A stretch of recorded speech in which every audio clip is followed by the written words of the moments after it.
Hi, welcome to my suburban yard in New Rochelle, New York. We have a woodland edge and we have lots of different invasive plants back here. An invasive species is defined as a species that's non-native to the area of interest and causes harm. And what we're looking at here is a big patch of garlic mustard. It's ecological harm in this context. It's what would be growing here if the garlic mustard wasn't. And it would be different species of native wildflowers, it would be native trees regenerating. Garlic mustard has allelopathic properties where it exudes chemicals through its roots and prevents other things from germinating around it. Just behind it, there's a big burning bush, which is also pretty widely established and distributed throughout our region. And most of the plants that we see in our backyards moving into the landscape, like the burning bush, were actually planted at one point in time where we didn't know any better. Invasive vines are really a top threat to the regeneration of forests, at least in the New York City area. And so one of the vines that I have really been trying to manage in my woodland is English ivy.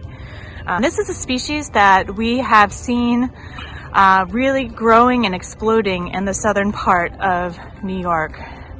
And so pruning vines out of trees and just leaving them, just like I did on this big red oak, you see that the lines are now just dying, and trying to keep them down and at bay so that they don't reach the canopy and impact the canopy of the tree.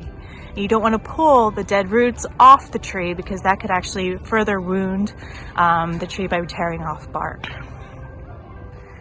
This plant is called yellow archangel, and this is a newly emerging invasive species in our area, and it has it is sort of a ground cover, and it was an ornamental plant. It was planted in gardens. We don't have a whole lot of data on it, and really with any of these invasive species, it would be really great that you submit observations to iNaturalist or also to the IMAP Invasives, which is the New York State database for invasive species, so that we can know where all of these species are. This is a canopy gap that was created by a recent nor'easter, and the main species that's popping up in this canopy gap is Japanese honeysuckle. It is a vine. It forms a dense mat across the forest floor and really impacts any sort of regeneration or growth from other species. And this does not allow trees to grow up in this area. Where a tree fell over, we would want more trees, seedlings to be germinating and then filling in that canopy gap. So when you really look at the forest floor, you should be seeing a diversity of different species. Here we have wild geranium in flower, a little poison ivy, and we also have a native jump seed.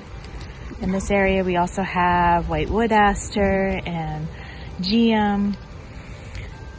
And what English ivy does across the forest floor, or Japanese honeysuckle, or yellow archangel, is form these dense mats that prevents other species from thriving. We also happen to have spring beauty that is growing back here. And so what we don't want to see is this native diversity disappearing from our woodlands. We want it to thrive. So trying to keep all the invasives from outcompeting it and allowing it to propagate.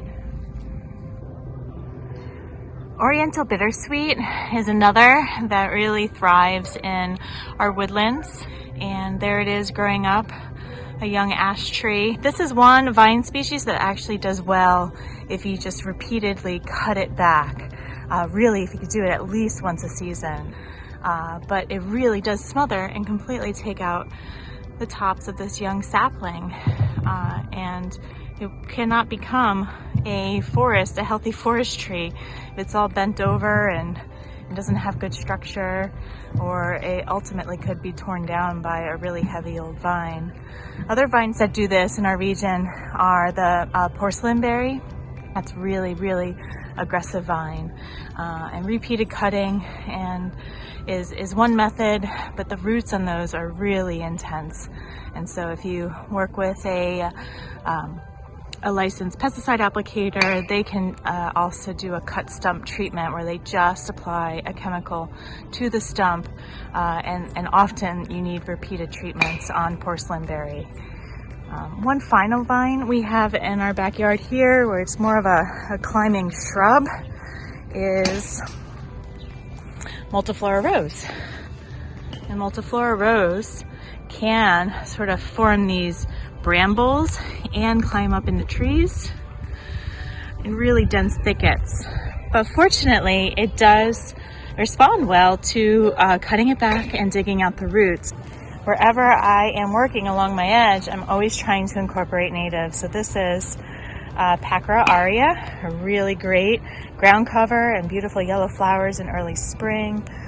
Really spreads readily, provides great flowers and floral resources for native pollinators. So it's looking at not just managing the invasive species, but filling in that gap and where you're managing with something that's native and will be successful on that site and can be aggressive enough to prevent other invasives from growing in that spot. So thank you very much for joining me on this tour of my suburban woodland backyard, and know that you're not alone in this fight against invasive species growing in our backyards. And I really am so excited to be working with you across Westchester County, because this is not something one agency can handle on its own. It really has to be a network and a community of people and a community of practice and great awareness to make headway and accomplish great things.